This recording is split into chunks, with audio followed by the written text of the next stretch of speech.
welcome to San Diego Comic-Con 2015 and the extremely busy Funko booth here on the exhibition floor. I'm here with Cameron. Now, is it Dueul? It is Dueul. You pronounced it right. Fantastic. Got the surname right. Fantastic. Awesome. Well, obviously 2015, there was a lot of anticipation for this year, not only with the massive raft of exclusives that you announced over the couple of weeks leading up to the con, but also with how last year went as well. Right. The last 12 months have been incredible for Funko. How's it been for you? It has been crazy. I mean, I'll level with you. I've only been with the company since December, so in that year, yeah, it's been pretty great.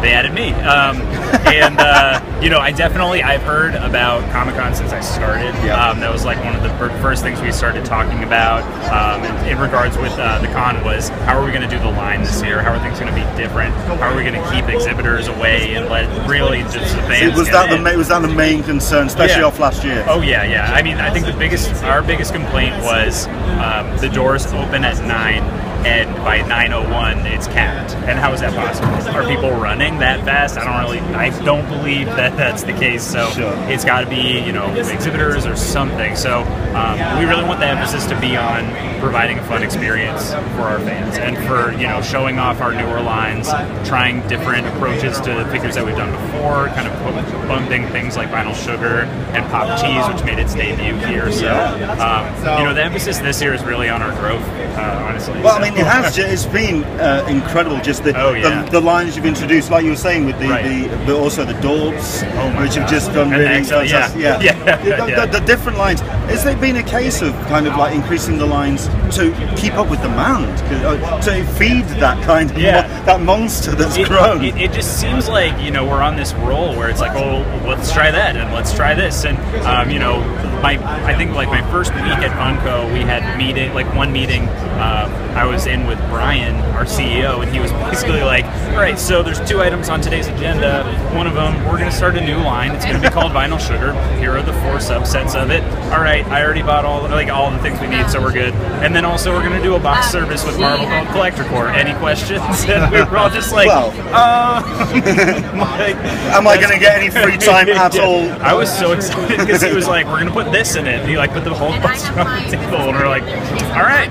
Well, I mean, what was that like? What was that like when you saw the Hulkbuster for the first time? Well, at first I was like, okay, well, people are gonna like that. Everything else in the box might just be gravy for some people. But then I saw the box really come together, and I was like, wow, this is really for a collector, and not even necessarily Funko, and not even necessarily Marvel. Like, you know, subsets of each. Or who approached who? Was it Marvel, Funko? I don't know exactly how. Was it 2 guys in a bar that Hamster? You know what? Well, I've got an idea. With those guys, it's like a mutual respect between the 2 companies, and I think you know, they just saw this opportunity, and I believe Brian came up with the idea and was like, why don't we just do this? I'm like, let's throw this out to Marvel and see what they say, and they were for it, and I mean, obviously, and you know, we just tried it, and we're trying to improve the program every single box, and it's new for us because we're distributing right to the customer.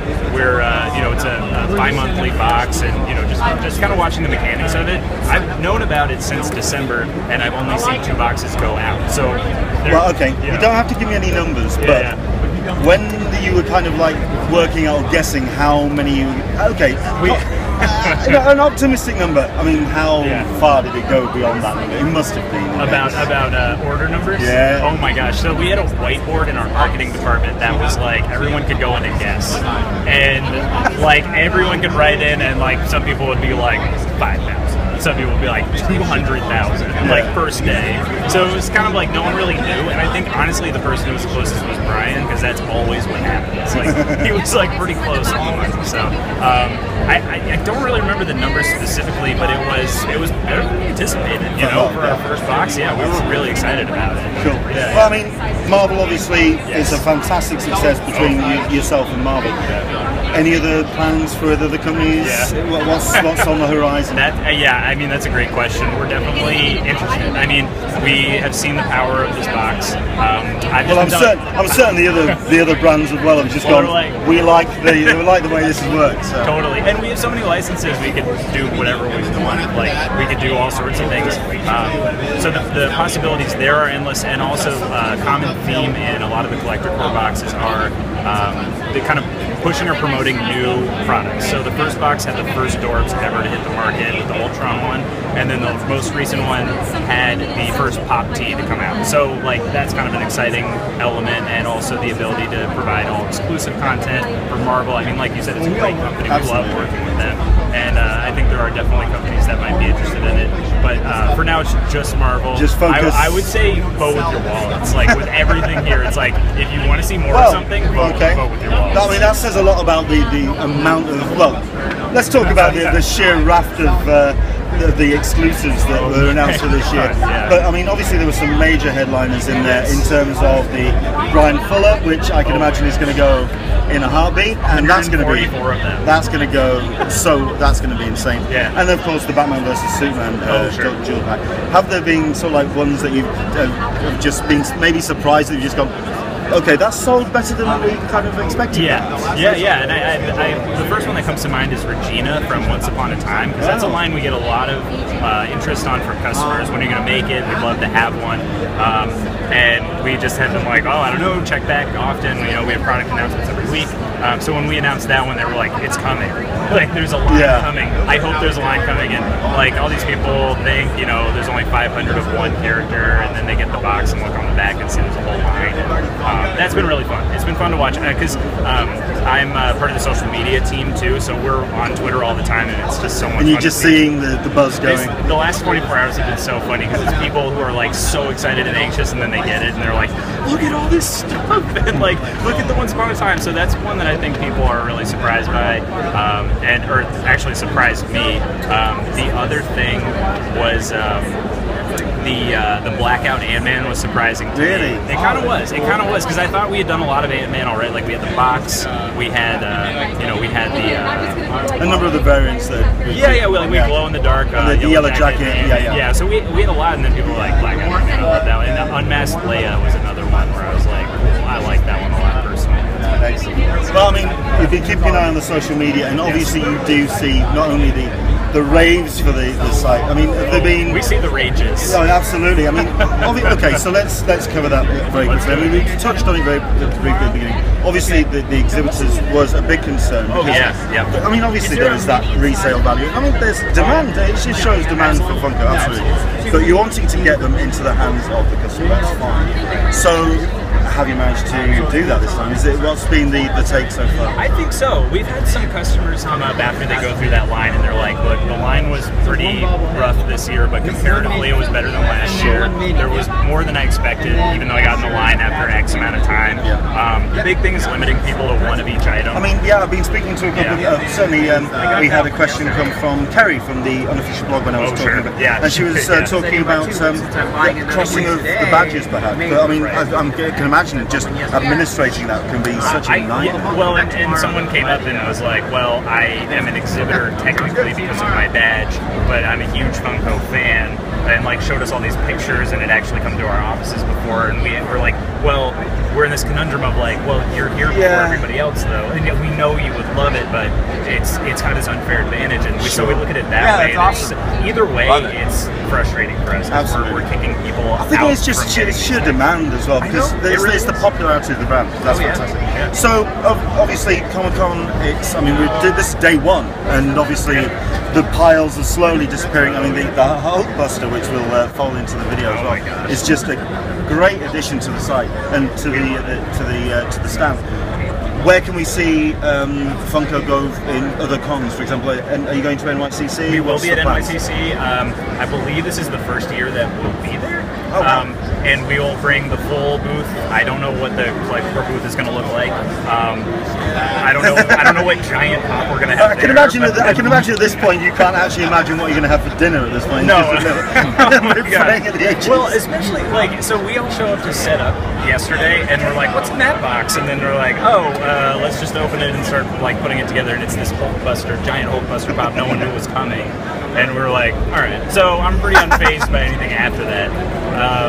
But yeah, so we'll be at NYCC, and I think it'll be a cool way to kind of test new approaches to the line, and how do we facilitate a line, and how do we make sure that fans get a good chance to get there, and how do we make it so that it's a pleasant experience overall. At the end of it, we really want people to walk away like, wow, I went to SDCC, I got to see all these really cool things, I got to go to the Funko booth, and I got this great thing, or these items or whatever.